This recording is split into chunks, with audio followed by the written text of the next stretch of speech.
I'll be the last one left when the lights go out. Hello everyone, আমি শুভ্রজিৎ। তো আজকে আমার এই ভিডিওটি ক্রিকেট বিষয়ে হবে। তো আজকেই ইন্ডিয়া পাকিস্তানের ম্যাচ ছিল। তো ইন্ডিয়া আজকের ম্যাচটা 6 রানে জিতেছে, 6 রানে জিতেছে। তো কংগ্র্যাচুলেশনস টিম ইন্ডিয়া, খুব ভালো পারফরমেন্স হয়েছে। কিন্তু হ্যাঁ, এবার এই পারফরমেন্স নিয়ে কিছু কথাবার্তা আমার বলার রয়েছে। তো দেখুন, আজকের ম্যাচে প্রথম যে জিনিসটা সেটা হচ্ছে ইন্ডিয়ার ব্যাটিং কিন্তু ফুললি এক্সপোজ হয়ে গেছে। মানে ইন্ডিয়ার ব্যাটিংয়ের উইকনেসটা কিন্তু এখন সবার সামনে কিন্তু ধরা পড়েছে। আর সেটা যে বিরাট কোহলি, রোহিত শর্মাকে ভালো স্টার্ট দিতে হবে। মানে এরা দুজন যদি তাড়াতাড়ি পড়ে যায় তাহলে পুরো ইন্ডিয়ান ব্যাটিংটার কিন্তু অবস্থা খারাপ।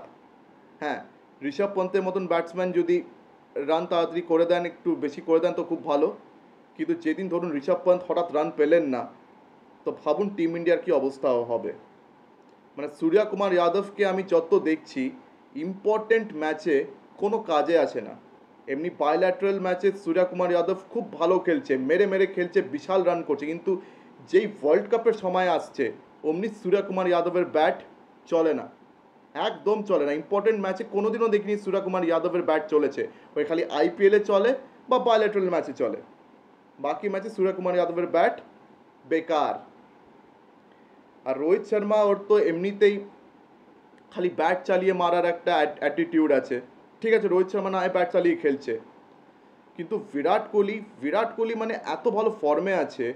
আয়ারল্যান্ডের বিরুদ্ধে বা পাকিস্তানের বিরুদ্ধে বিরাট কোহলি এটি কী করছে? মানে বিরাট কোহলিকে নিয়ে খুব চিন্তায় পড়ে গেলাম বস। মানে খুব চিন্তা হচ্ছে এবার বিরাট কোহলিকে নিয়ে। মানে উনি এত বড় প্লেয়ার, ওনার যদি ব্যাট না চলে তাহলে কিন্তু খুব বিপদ আছে। বাকি ব্যাটসম্যানদের কিন্তু কোনো গ্যারেন্টি নেই, কোনো গ্যারেন্টি নেই। আর আমি দেখেছি অনেক ব্যাটসম্যানরা কিন্তু ম্যাচিওরলি ইনিংসটা খেলেনি। যদি ব্যাটসম্যানরা একটু ম্যাচিওর হতো না তাহলে 119-এর জায়গায় এই স্কোরটা কিন্তু 140-50-এর মাঝখানেও হতে পারতো। মানে 150+ কিন্তু সম্ভব ছিল। হ্যাঁ, এটা মানছি যে এই নিউ ইয়র্কে কিন্তু এই পিচটা মোটেই ব্যাটিংযোগ্য পিচ না। মানে ব্যাটিংয়ের জন্য অত্যন্ত খারাপ উইকেট, কিন্তু বোলিংয়ের জন্য দারুণ। মানে ইটস আ বোলিং প্যারাডাইস। এখানে পেস আছে, বাউন্সও আছে। মানে বল ভালো রকম বাউন্স করছে, বল স্পিনও করছে। আউটফিল্ডটা একটুখানি স্লো আছে। মানে কি বলুন তো, ইউএসএ তো ক্রিকেট খেলা হয় না, ইউএসএতে বেসবল আর রাগবি খেলা হয়। আর জাস্ট 2 মাস আগে এই পিচগুলোকে প্রিপেয়ার করা হয়েছে। তো ইউএসএর পিচে এমন অবস্থাও মানে দেখা দিয়েছে যে মানে একটুখানি দৌড়ালে মাটি উঠে আসছে পিচ থেকে, মানে পিচ থেকে মাটি উঠে আসছে। তো এটা খুব একটা কিন্তু ভালো চিহ্ন নয়। তো এটা নিয়ে কিন্তু জল্পনা অলরেডি চালু হয়ে গেছে। তো এই ধরনের পিচেই কিন্তু এবারে ইন্ডিয়ার প্রত্যেকটা খেলা পড়েছে। মানে ইন্ডিয়ার গ্রুপের প্রত্যেকটা খেলা কিন্তু এই ধরনের পিচেই পড়েছে। হ্যাঁ, ইউএসএ কানাডার ওই খেলাতে বেশি রান হয়েছে, কিন্তু তাছাড়া আর কোনো খেলাতে কিন্তু বেশি রান উঠছে না, মানে ইন্ডিয়ার গ্রুপের অ্যাটলিস্ট। তো যাই হোক, মানে ইন্ডিয়ান্সরা যেরকম স্টার্ট দিয়েছিল 11 ওভারের এন্ডে, তারা 88-89 ছিল 3 উইকেটে। তারপরে তারা মাত্র 30 রানের মধ্যে গুটিয়ে গেল, 119 রানে তারা গুটিয়ে গেল। তারা 130ও করতে পারলো না। মানে তাদের অ্যাটলিস্ট 140-50-এর মাঝে করা উচিত ছিল যদি ব্যাটসম্যানরা একটু ম্যাচুরিটি দেখাতো। মানে যেই ব্যাটসম্যান এসছে আমি দেখেছি অন্ধের মতন ব্যাট চালিয়ে খেলছে। মানে ভালো করে জানে যে এই পিচে কিন্তু সহজে ব্যাটিং করা যাচ্ছে না, একটু সময় খরচা করতে হবে, একটু প্রথম দিকের দিকে খেলতে হবে যাতে পরের দিকে সেট হয়ে ভালো করে খেলা যায়। কিন্তু সেটা আমাদের ভারতীয় ব্যাটসম্যানরা কিন্তু চেষ্টা করেনি। হ্যাঁ, ঋষভ পন্থ 42 রান পেয়ে গেছে 30 বলে। মানে ঋষভ পন্থ যেহেতু 42 রানটা করতে পেরেছে বলে তবু মানে রক্ষা পাওয়া গেল। নাহলে ইন্ডিয়া কিন্তু এই ম্যাচটা আরামসে হারতো। আর ইন্ডিয়া যেরকম ব্যাটিং করেছে তারা কিন্তু ম্যাচ জেতা ডিজার্ভই করতো না। মানে ইন্ডিয়ার ব্যাটিং দেখার পর কিন্তু আমি খেলাটা অনেকক্ষণ দেখছিলাম না। আমি ভেবে নিয়েছিলাম যে ইন্ডিয়া তো আরামসে হারবে, পাকিস্তানের কাছে কি এমন ব্যাপার, আরামসে দেখে দেখে খেলবে, ঠুকে ঠুকে জিতে যাবে। আর তার উপরে এমন অবস্থা যে টস জিতে আপনাকে প্রথম বোলিং করতে হবে। মানে টসটা একটা ইম্পর্টেন্ট ফ্যাক্টর। ইন্ডিয়া টস হেরেছে, দেখুন টসের উপরে কারোর হাত নেই। টস আজকে হয়তো ইন্ডিয়া হারলো, আজকে পাকিস্তান হারতেও পারতো যদি ভাগ্যটা আজকে ইন্ডিয়ার দিকে যদি মানে 100% থাকতো। দেখুন টসের ভাগ্য কার দিকে থাকবে কার দিকে থাকবে না এটা বলা যায় না, কিন্তু অ্যাটলিস্ট খেলোয়াড় হিসেবে আপনি তো জানেন যে কন্ডিশনটা কীরকম আছে। তো সেই অনুযায়ী ভারতীয় ব্যাটসম্যানদের একটু অ্যাডাপ্ট করা দরকার ছিল, কিন্তু তারা ঠিকভাবে অ্যাডাপ্ট করতেই পারেনি। অন্ধের মতন ব্যাট চালিয়ে তারা আউট হয়েছে, এটা এটা আমার খুব খারাপ লেগেছে, মানে তাদের অ্যাপ্লিকেশন খুব খারাপ লেগেছে এটা দেখতে। তারা পরাপর খালি উইকেট ছাড়িয়ে গেছে। তারা ভাবলো এই পিচে আরামসে 200 রান উঠবে। কী করে 200 রান উঠবে এই পিচে? আপনি কি কোনো অ্যাসোসিয়েট ইনএক্সপিরিয়েন্স টিমের বিরুদ্ধে ব্যাটিং করছেন? হ্যাঁ, যদি ক্যানাডার বিরুদ্ধে বা অন্য কোনো ইনএক্সপিরিয়েন্স টিমের বিরুদ্ধে ব্যাটিং করতেন তাহলে হয়তো 180-90 রান উঠেও যেত, কিন্তু সামনে পাকিস্তানি টিম রয়েছে, তারা কিন্তু এক্সপিরিয়েন্স টিম। হ্যাঁ, তাদের অবস্থা এখন আগের মতন ভালো ডেফিনেটলি না, কিন্তু তারা এক্সপিরিয়েন্স টিম। তাদের সামনে ইন্ডিয়ান ব্যাটসম্যান এটা কীভাবে খেলছিল? আর আবার সেই বিরাট কোহলি, রোহিত শর্মা যদি আউট হয়ে যায় তাহলে অর্ধেকে বেশি কাজ হয়ে গেল। আমার তো মনে হচ্ছিল যে এই ম্যাচটা ইন্ডিয়া গেল, হেরে গেল। আমি কখনো ভাবতে পারিনি যে ইন্ডিয়া এখান থেকে ম্যাচটা জিতে আসবে বলে। মানে ইন্ডিয়ান বোলার্সরা কিন্তু যথেষ্ট ভালো কাজ করেছে, ইন্ডিয়ান বোলার্সরা, ফিল্ডার্সরা খুব ভালো কাজ করেছে। তারা পাকিস্তানি ব্যাটসম্যানদের কিন্তু সহজে রান করতে দেয়নি। আর পাকিস্তানি ব্যাটসম্যানদের কিন্তু অনেক সমস্যা হচ্ছিল রান করতে, তাদেরকে কিন্তু আটকে রেখেছিল। প্রথম 10 ওভারে পাকিস্তানের স্কোর ছিল 2 উইকেট হারিয়ে 57। ওদের আর কত দরকার ছিল? আর কত 62 কি 63 রান দরকার ছিল? 8 উইকেট হাতে রয়েছে। মোহাম্মদ রিজওয়ান ব্যাটিং করছে, মোহাম্মদ রিজওয়ানের সঙ্গে আরেকজন যেন কে ব্যাটিং করছিল, ফকর জামান বোধহয়। ফকর জামান ব্যাটিং করছে, মোহাম্মদ রিজওয়ান ব্যাটিং করছে। তখন সবে সবে আর কি উসমান বোধহয় আউট হয়েছিল, উসমান আই থিঙ্ক ও আউট হয়েছিল। এখন মনে পড়ছে না আর কি। কি বলুন তো, আমি এতক্ষণ ধরে না পাকিস্তানের মানে ব্যাটিং ইনিংসটা দেখছিলাম না, বিকজ ভেবে নিয়েছিলাম যে ম্যাচ তো সারা ইন্ডিয়া গেল, মানে জাস্ট গেল। আমি 11th ওভার থেকে আবার ম্যাচটা একটু দেখলাম। ফকর জামান অক্ষর পটেলকে জোর একটা ছক্কা মারলো, তারপর আবার আমি সরে গেলাম যে না ভাই, ইন্ডিয়া আরামসে গেল। কিন্তু তারপরে হঠাৎ আমি 14 ওভারে মানে যখন আমি দেখছি, তখন দেখছি পাকিস্তানের স্কোর ঠিক আছে, মানে 80 রানের ঘরে 4 উইকেট পড়ে গেছে। মানে 2 উইকেটে ছিল, হঠাৎ করে আরও 2টো উইকেট পড়ে গেল। তখন দেখছি যে ফকর জামানও আউট হয়ে গেছে, আর ওদিকে মোহাম্মদ রিজওয়ান ছিল, সেও আউট হয়ে গেছে। ফকর জামান, মোহাম্মদ রিজওয়ান আউট হয়ে গেছে। তখন ব্যাটিং করছিল আর কি ইফতিকার আহমেদের সঙ্গে ব্যাটিং করছিল শাদাব খান। আর খেলা কিন্তু অনেক দূর এগোচ্ছে। তাও ভাবলাম 6টা উইকেট তো পাকিস্তানের হাতে রয়েছে, আরামসে জিতে যাবে। কিন্তু তাও পাকিস্তান ম্যাচটা জিততেই পারলো না। মানে পাকিস্তানি ব্যাটসম্যানরা কিন্তু চেষ্টা করছিল ম্যাচটাকে দূর অব্দি নিয়ে যাওয়ার, কিন্তু তারাও ঠিকভাবে কিন্তু মানে ব্যাপারটাকে টানতে পারেনি। মানে তারা শুরুর দিকেই যথেষ্ট সাবধানী হয়ে খেলার চেষ্টা করছিল, কিন্তু সেটা কাজে এলো না। মোহাম্মদ রিজওয়ান এতক্ষণ ধরে কিন্তু ভালো খেলছিলেন, উনি 43 বলসে 31 করে হি ওয়াজ ওয়েল সেট। কিন্তু হঠাৎ করে একটা এলোপাথারি শট খেলতে গিয়ে মোহাম্মদ রিজওয়ান বোল্ড হয়ে যায়। আর সেখান থেকে কিন্তু পাকিস্তানের ব্যাটিংয়ে প্রবলেম শুরু হয়ে যায়, বিকজ বাবর আজম বেশিক্ষণ টিকতে পারেনি। 13 রান করে কিন্তু বাবর আজমকে প্যাভিলিয়ন ফেরত যেতে হয়েছে। মোহাম্মদ রিজওয়ান হঠাৎ করে আউট হয়ে যায়। আর তারপরে অক্ষর পটেল, সেই যে মানে অক্ষর পটেল খুব ভালো বোলিং করেছে, মানে অক্ষর পটেল দারুণ বোলিং করেছে। ওদিকে শাদাব খান আবার হার্দিক পান্ডিয়াকে মারতে গিয়ে আউট হয়ে যায় হঠাৎ করে। মানে আমি তখন যেই খেলাটা আবার দেখা শুরু করলাম, আমাদের শাদাব খান আর ও তো ব্যাটিং করছিল ইফতিকার আহমেদ, শাদাব খান হঠাৎ করে আউট হয়ে যায়। ব্যাস, তারপরে পাকিস্তানের প্রবলেমস আরও বেড়ে যায়, বিকজ ইমাদ ওয়াসিমকে কিন্তু অক্ষর পটেল সহজে মারতে দেয়নি, পরপর 3টে ডট বল করলো। এটাও কিন্তু আরেকটা টার্নিং পয়েন্ট ছিল। তো মোহাম্মদ রিজওয়ানের আউট হওয়া আর ইমাদ ওয়াসিমকে পরপর ডট বলস মানে করা, অক্ষর পটেল কিন্তু ওকে মানে নিজের অ্যাঙ্গেল ইউজ করে ইমাদ ওয়াসিমকে ভালোই ডট বলস মানে করালো, ইমাদ ওয়াসিমকে ভালোই ডট বলস করলো। ইমাদ ওয়াসিম বাঁহাতি ব্যাটসম্যান, বাঁহাতি আর কি অলরাউন্ডার, আর ওদিকে অক্ষর পটেলও বাঁহাতি অলরাউন্ডার, মানে বাঁহাতে বল করে অ্যাঙ্গেল ক্রিয়েট করে আর কি ইমাদ ওয়াসিমের জন্য খেলা মুশকিল করে দিল। তো তারপর থেকে আর কি বোলার্সরা একদম আরও টাইট করে বোলিং চালু করলো, মানে পাকিস্তানি ব্যাটসম্যান আর সুযোগই পেল না রান করার। মানে 30 বলে 37 রান তাদের দরকার ছিল, 30 বলে 37 রান। এটা কিন্তু এমন কিছু মুশকিল কাজ না T20-তে। হ্যাঁ, এই পিচে কিন্তু ব্যাটিং করা মুশকিল ছিল, কিন্তু 30 বলে 37 রান করাটা অসম্ভব কোনো টাস্ক ছিল না।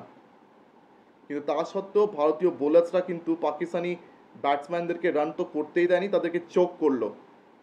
আর কোথাও না কোথাও পাকিস্তানি ব্যাটসম্যানরা একটুখানি ভয় ভয় খেলছিল, এটা মনে হচ্ছিল একটুখানি যেন তারা ভয় ভয় খেলছিল।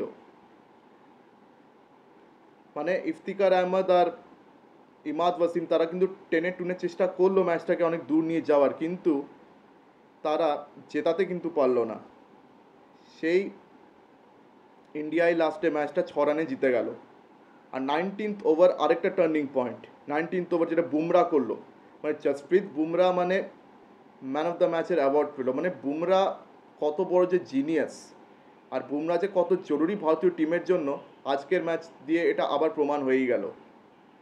মানে জসপ্রীত বুমরার বোলিংয়ের জন্য, আর শুধু জসপ্রীত বুমরা না, প্রত্যেকটা বোলার মিলে কিন্তু পাকিস্তানি ব্যাটসম্যানদেরকে চোখ করিয়েছে। মানে ইন্ডিয়ান ব্যাটসম্যানরা ডিসঅ্যাপয়েন্ট করেছে, কিন্তু ইন্ডিয়ান বোলার্সরা দারুণ পারফর্ম করেছে। আর জসপ্রীত বুমরা তো 3টে উইকেট নিয়ে নিল। আর বিশেষ করে 19th ওভারে বুমরা ইফতিকার আহমদের উইকেট নিয়ে মাত্র 3 রান দিয়েছে।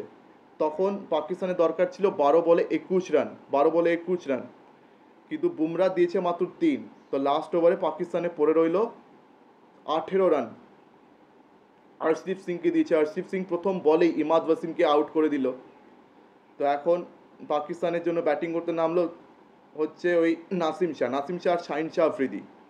তো নাসিম শাহ আর কি 2টো 4 মারলো ওকে হরদীপ সিংকে, কিন্তু তাও ম্যাচটা বার করতে পারলো না, because it was too late. আর লাস্ট ওভারে দরকার ছিল 18 রান, যেটা এই পিচে করা অনেক মুশকিল ব্যাপার ছিল, বহুত মুশকিল ব্যাপার ছিল। তার উপরে পাকিস্তানের প্রত্যেকটা ব্যাটসম্যান অলরাউন্ডার্স সব আউট। তো ইন্ডিয়ানসরা দারুণ কাজ করেছে বস, ইন্ডিয়ান বোলার্সরা, hats off to the Indian bowlers. তারা কিন্তু আজকে ভারতের মান বাঁচিয়েছে বস, ইন্ডিয়ার মান কিন্তু তারা বাঁচিয়েছে। তো তার জন্য সাধুবাদ জানাবো জসপ্রীত বুমরা আর পুরো তার বোলিং ইউনিটকে, তার ফিল্ডিং ইউনিটকে। আর পাকিস্তানি টিম নিয়ে কিছু কথা বলতে চাই। দেখুন, বাবর আজমকে যত বড় প্লেয়ার বলা হয় না, মানে আমি বাবর আজমকে অত বড় প্লেয়ার মনেই করি না। আপনাদের মধ্যে নিশ্চয়ই হয়তো অনেকে বাবর আজমকে one of the great players বলেন, কিন্তু বাবর আজম ও কিন্তু গ্রেট প্লেয়ারের তকমাটা ডিজার্ভ কিন্তু অ্যাকচুয়ালিতে করে না। মানে বাবর আজমকেও দেখেছি ইম্পর্টেন্ট সিচুয়েশনে কিন্তু চোখ করে যায়। বায়োল্যাটারাল সিরিজে ছোটোখাটো টিমের বিরুদ্ধে রান করে দিলে না কেউ মহান প্লেয়ার হয়ে যায় না, আপনাকে ইম্পর্টেন্ট সিচুয়েশনে রান করতে হবে। বিরাট কোহলিকে আমরা দেখেছি ইম্পর্টেন্ট সিচুয়েশনে রান করে টিম ইন্ডিয়াকে জেতাতে, কিন্তু বাবর আজমকে এই কাজটা আমরা খুব একটা করতে কিন্তু দেখিনি। বাবর আজমকে বরং আমরা দেখেছি ওয়ার্ল্ড কাপের সময় হোক বা অন্য সময় কিন্তু অনেক সময় চোখ করে। হ্যাঁ, 2021 ওয়ার্ল্ড কাপটা বাবর আজমের ভালো গেছিলো, তাছাড়া অন্য কোনো ওয়ার্ল্ড কাপে বাবর আজম খুব ভালো পারফর্ম করেছে তা কিন্তু নয়। মানে বাবর আজমকে যে জিম্বাবুর বলেছিল যে লোকটা, সে কিন্তু খুব ভালো বলেছিল। মানে he deserves to be a জিম্বাবুর। মানে পাকিস্তানি ব্যাটিংয়ে সেই হয় বাবর আজম নাহলে মোহাম্মদ রিজওয়ান, এরা যদি ভালো পারফর্ম না করতে পারে পুরো পাকিস্তানি ব্যাটিংটা সেখানে এক্সপোজ হয়ে যায়। আর তাছাড়া পাকিস্তানি টিমটা, ক্রিকেট টিম, তারা বড় বড় বড় বড় ভাষণ দিতে তারা ওস্তাদ। বড় বড় ভাষণ দিয়ে কোনো টিম চ্যাম্পিয়ন হয় না, টিম চ্যাম্পিয়ন হয় খেলা দিয়ে। আপনি খেলা দিয়ে প্রমাণ করুন, বড় বক না করে। আর এত লজ্জার বিষয়, পাকিস্তান ইউএসএর কাছে হেরে যায়। ইউএসএকে অনেকে বলছে ইন্ডিয়ার বি গ্রেড টিম, অ্যান্ড ইউএসএতে বেশিরভাগ তো ইন্ডিয়ান প্লেয়ার্সরা ছিল। তো ইউএসএ টিমের কাছেও পাকিস্তান হেরে যায়। আর তাছাড়া পাকিস্তানি টিমের আমি বুঝি না হ্যারিস রফ কি করতে আছে। হ্যারিস রফ একটা টোটালি বেকার প্লেয়ার, টোটালি ইউজলেস বেকার প্লেয়ার। ওর হাতে পেস আছে কিন্তু সঠিক লাইনেতে বোলিং করার ক্ষমতা নেই। আর তাছাড়া আরেকটা খেলোয়াড় নিয়ে খেলোয়াড় নিয়ে বলবো, আরেকজন আছে আজম খান। এই গোদ্দা মোটা ছেলে, মঈন খানের ছেলে বলে চান্স পেয়ে যাচ্ছে। মানে পাকিস্তানে এর ভাইপো, ওর ভাই, এর ছেলে, ওর শ্বশুর, নেপোটিজম চলছে পাকিস্তান ক্রিকেটে, টোটাল নেপোটিজম চলছে বস। হ্যাঁ, শ্বশুর নয় জামাই, এবার যাই হোক, নেপোটিজম চলছে পাকিস্তান ক্রিকেটে। ওয়াসিম জুনিয়র বলে একটা ভালো পেসার আছে পাকিস্তানে, তাকে খেলানো হচ্ছে না। মানে ভাবুন তাহলে, পাকিস্তানি ক্রিকেট টিম যারা বড় বড় ভাষণ দেয়, বড় বড় লেকচারবাজি মারে, তারা নিজেদের টিমে কি করছে, কাদের খেলাচ্ছে, শুধু দেখে নিন একবার চোখ খুলে। তারপরেও তাদের কোনো লজ্জা শরম থাকবে না, বড় বড় ভাষণ দেবে, বক্তৃতা দেবে, আর সবাই বলবে আমাদের বাবার আজম বিশাল বড়। আর কিসের বিশাল বড় ভাই? বিরাট কোহলি পায় নোকের কাছে দাঁড়ানোর যোগ্যতা নেই বাবার আজমের, ও নাকি গ্রেট প্লেয়ার। কায়কা গ্রেট প্লেয়ার ভাই? আর পাকিস্তানে এত ভালো র পেস ট্যালেন্ট আছে, কিন্তু তাও জসপ্রীত বুমরার মতন একটা ভালো বোলার তৈরি করতে পেরেছে? মানে শাহিন শাহ আফ্রিদি বা নাসিম শাহ, এরা কেউ জসপ্রীত বুমরার আশেপাশেও আসতে পারে না। মোহাম্মদ শামিরও আশেপাশে তারা আসতে পারে না। একটা সময় ছিল পাকিস্তানের কাছে মোহাম্মদ সামি ছিল, মোহাম্মদ সামি, শোয়েব আখতার, তারপরে আরও অনেক রকম, আব্দুল রাজ্জাক, রানা নবেদুল হাসান, এরকম ট্যালেন্ট ছিল। এমনকি জুনেদ খান বলে একটা খুব ভালো বোলার ছিল, জুনেদ খান, মানে তাকেও পাকিস্তানি টিমে আর দেখাই যায় না। মানে পাকিস্তানি টিমে এখন মানে ট্যালেন্টসগুলো না আসছে আর যাচ্ছে। আর আরেকটা জিনিস, মোহাম্মদ আমের, এই মোহাম্মদ আমেরটাকে নিয়ে কি বলবো ভাবছি। একবার বলে দেশের জন্য খেলবো না, আরেকবার বলে দেশের জন্য খেলবো। মানে এত নাটক করে পয়সা খেয়ে মোহাম্মদ আমের ঢুকে পড়ছে। মানে সিরিয়াসলি বস, এই মোহাম্মদ আমের না বড্ড নাটকীয় একটা ছেলে। এত বাজেভাবে ম্যাচ ফিক্স করার পরও সেই ছেলেটা সুযোগ পেয়েছে, আর সেই ছেলেটাই বলছিল নাকি তার দেশ তাকে অপমান করেছে, তার ক্রিকেট টিম তাকে কখনো সুযোগ দেয়নি, হ্যান দেয়নি, ত্যান দেয়নি। আর সে ডোমেস্টিক ক্রিকেট খেলাও বন্ধ করে দিয়েছিল, সে রিটায়ার হয়ে গেছিলো 3-4 বছর, তারপর সে হঠাৎ করে কাম ব্যাক করছে।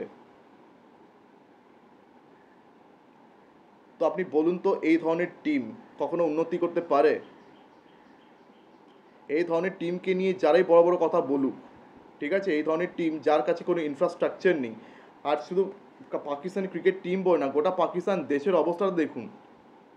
মানে তাদের ক্রিকেট টিম নিয়ে কোনোদিন কোনো উন্নতি হবে না বস, কোনোদিন কোনো উন্নতি হবে না। বড় বড় ভাষণ বক্তৃতা দিচ্ছে। যখন ইন্ডিয়াতে ওয়ার্ল্ড কাপ হচ্ছে তখন মানে মিকি আর্থার পাকিস্তানে কোচ ছিল, সে বলছিল দিল দিল পাকিস্তান কেন বাজানো হচ্ছে না, দিল দিল পাকিস্তান বাজানো হচ্ছে না বলে পাকিস্তান হেরে গেল। আবার কিছু আরও এক্সপার্ট রয়েছেন, হাসান রাজা, তিনি বলছিলেন যে যখন ইন্ডিয়া বোলিং করতে নামছে তখন এমন বল দেওয়া আছে, যে বলের ভিতরে টিপিক্যাল কিছু মেশিন আছে, যার কারণে ইন্ডিয়ান বোলাররা সুইং পেয়ে যাচ্ছে।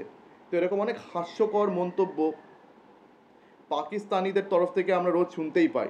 আর সেই সব মন্তব্যের কিন্তু উপহাস শোয়েব মালিক, ওয়াসিম আকরাম, মোয়েন খানের মতন লোকেরা কিন্তু করে গেছেন। তাও না, কারো লজ্জা নেই। আর যারা মনে করেন যে বাবার আজম বিরাট কোহলির থেকে বড়, তাদের ক্রিকেট নলেজকে ধন্য পাই, ধন্য তাদের ক্রিকেট নলেজকে বস। এর থেকে বেশি আমার এখানে আর কিছু বলার নেই। ভারতীয় টিম আমি আশা করছি তারা অ্যাটলিস্ট সেমিফাইনাল খেলবে। আমি জানি না তাদের হাতে ওয়ার্ল্ড কাপটা আসবে কি না, কিন্তু যদি তাদেরকে ওয়ার্ল্ড কাপ নিতে হয় তাদের ব্যাটিংকে কিন্তু এবারে দাঁড়াতে হবে বস। এই শুধু বিরাট কোহলি, রোহিত শর্মা করলে চলবে না, ঋষভ পন্থকেও মানে কনসিস্টেন্সি দেখাতে হবে।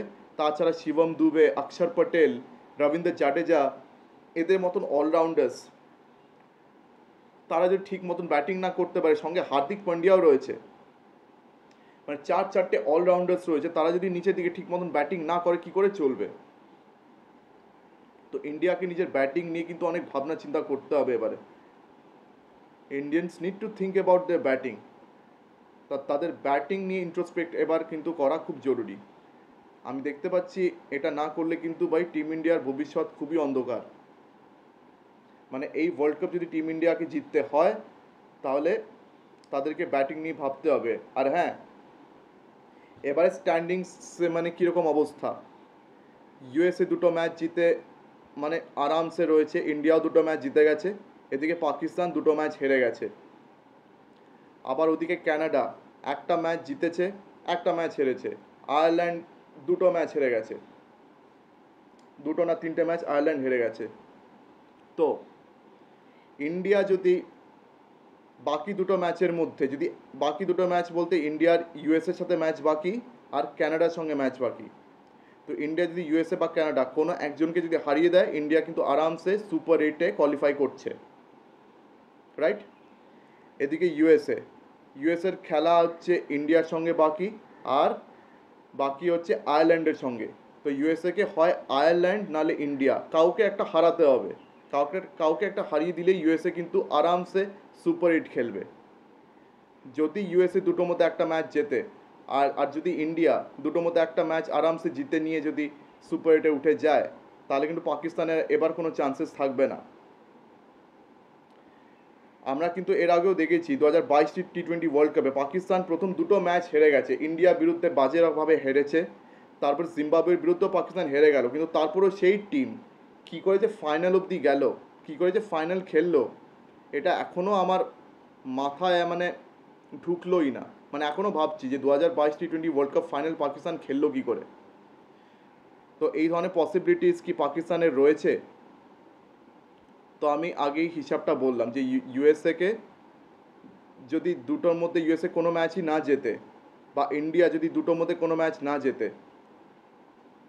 তবেই পাকিস্তানের কাছে একটা সম্ভাবনা থাকতে পারে।